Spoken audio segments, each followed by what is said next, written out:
Tonight, our Jim Spencer joins us live along with Josh Hinkle. They're both born and raised in Oklahoma, and they're in Moore tonight, hearing stories of recovery and rebuilding.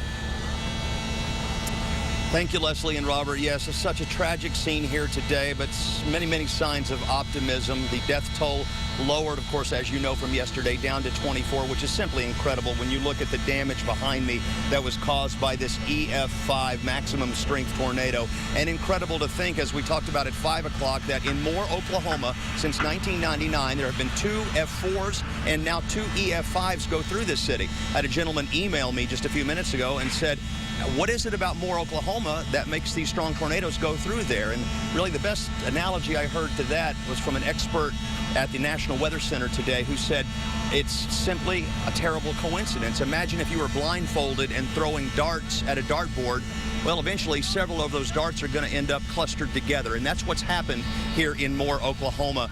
So tragic as you look at the damage that's just everywhere. EF5 tornado, 1.3 miles wide, on the ground for 17 miles, and absolutely miraculous that the number of lives taken may end up standing at 24. Of course, there's still a lot of people in the hospital. Speaking of the hospitals, you see this one behind me. This was the Moore Medical Center, a collection of several medical clinics. And to look at that, it is amazing that anyone came out of there alive. Our Josh Hinkle got into that zone today.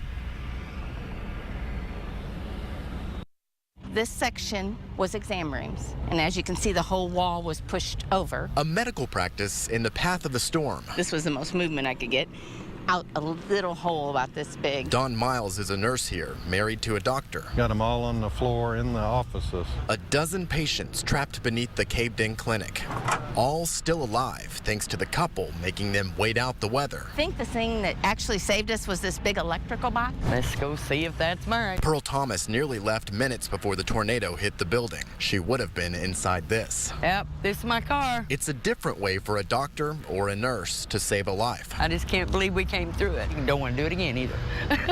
Pearl has a cracked rib and a bruised kidney, and now more than ever she'll need treatment. This little hole is where they pulled us out of. Dawn says they want to help soon and leave this behind. If I could get something rented today, I'd rent it and we'd be in business tomorrow. Some more smart thinking, you know, that couple, they also had the forethought to call several of the patients, probably 15 they thought, beforehand to make sure that they weren't en route to the clinic, to make sure they did not get in that tornado's path. So very lucky patients that they have, I think. Such a little small world. My mom had an appointment over here in one of these clinics for the tornado afternoon at 1:30. She was a little tired that day. She postponed it.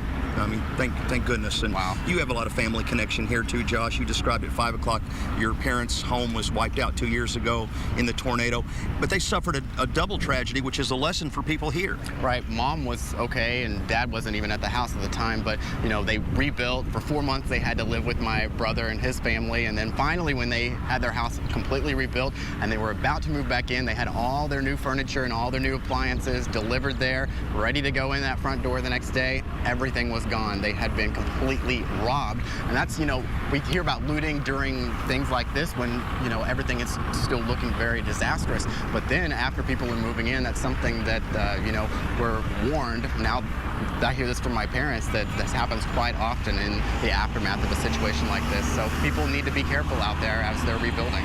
And you can bet local officials will be letting people know that as they begin to rebuild here in Moore, Oklahoma. Josh, thank you very much. Josh and I live from Moore, Oklahoma, the scene of the EF5 tornado that took so many lives on Monday. We'll be back at 9 and 10 p.m. tonight with more.